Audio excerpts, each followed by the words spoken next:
है लॉकडाउन या सब कुछ हो जाएगा अनलॉक? आगे क्या है सरकार की तैयारी?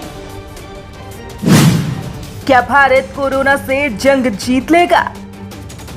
देश भर में कोरोना के मामले लगातार बढ़ते ही जा रहे हैं। देश में कोरोना संक्रमितों की संख्या 9 लाख के पार हो गई है। कई शहरों में तो हालात काफी डरावने भी हैं और ऐसे में सवाल एक ही खड़ा होता है कि इन हालातों में क्या देश में फिर से लॉकडाउन लग सकता है या सब कुछ ऐसा ही खुला रहेगा? अगर लॉकडाउन लगा भी तो इसमें क्या क्या पाबंदियां होगी और कहां-कहां छूट दी जाएगी? हालांकि अभी भी कई राज्यों ने सख्त कदम उठाते हुए पूर्ण लॉकडाउन कर दिया है। इन राज्यों में लागू लॉकडाउन। कोरोना के बढ़ते मामलों में एक बार फिर से शहरों में लॉकडाउन लौट रहा है। इन लॉकडाउन के मद्देनजर कई नियमों को बनाया गया है, साथ ही समय को लेकर भी सतर्कता बरती जा रही है। बता दें कि गुजरात में अहमदाबाद, वडोदरा, सूरत में सभी सरकारी दफ्तरों को फिर से बंद कर दिया गया है क्योंकि इन जगहों पर कोरोना के सबसे ज्यादा मामले सामने आ रहे हैं। वहीं मध्य प्रदेश के ग्वालियर की बात करें तो यहाँ लॉकडाउन लगाया गया है क्योंकि यहाँ एक दिन में 191 कोरोना संक्रमण के मामले आने से स्थानीय प्रशासन की परेशानियां बढ़ गई हैं। इस कारण ये फैसला लिया गया। कर्नाटक के दक्षिणी भाग में भी एक हफ्ते का लॉकडाउन लगाया गया। वहीं महाराष्ट्र के पुणे और पिंपरी चिंचवाड़ में अगले 10 दिनों के लिए लॉकडाउन लगाया गया है। यही नहीं, यूपी के शहर वाराणसी में भी 5 दिनों के लिए लॉकडाउन लगाया गया है। हालांकि वाराणसी में ये लॉकडाउन सिर्फ आधे दिन का होगा। इतना ही नहीं, बिहार में भी अगले 15 दिन के लिए पूर्ण लॉकडाउन किया गया है। कई जगह अनलॉक की तैयारी। कोरोना के बढ़ते केसेस देखकर एक तरफ जहां राज्य फिर से लॉकडाउन कर रहे हैं, केंद्र और ढील देने के मूड में है। 31 जुलाई के बाद और अनलॉक करने पर चर्चा हो रही है।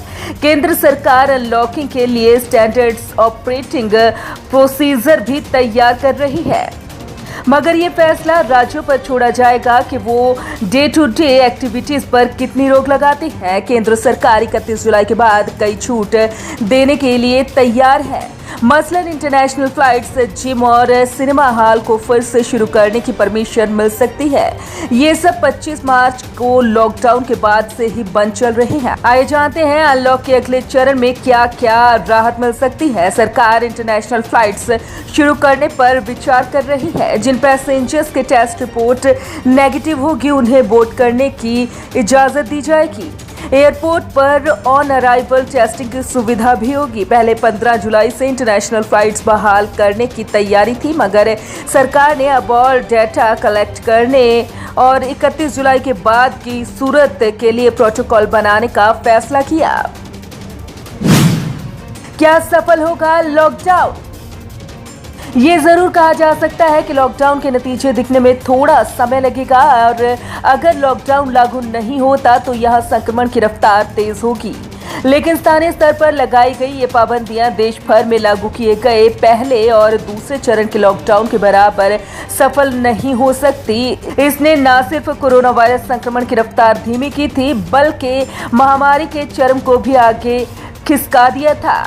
वहीं एम्स के निदेशक डॉक्टर रणदीप गुलेरिया का कहना है कि वायरस को फैलने से रोकने के लिए कम से कम 14 दिन के लिए लॉकडाउन की जरूरत होती है। उनका कहना है कि कम अवधि के लॉकडाउन संक्रमण को रोकने में प्रभावी नहीं होते। आपको सोशल डिस्टेंसिंग का पालन करना होता है। लॉकडाउन हटते ही लोग ये बातें भूल जाते हैं। क्लस्टर और कंटेनमेंट पर खास ध्यान देना होगा। भारत में रिकवरी रेट।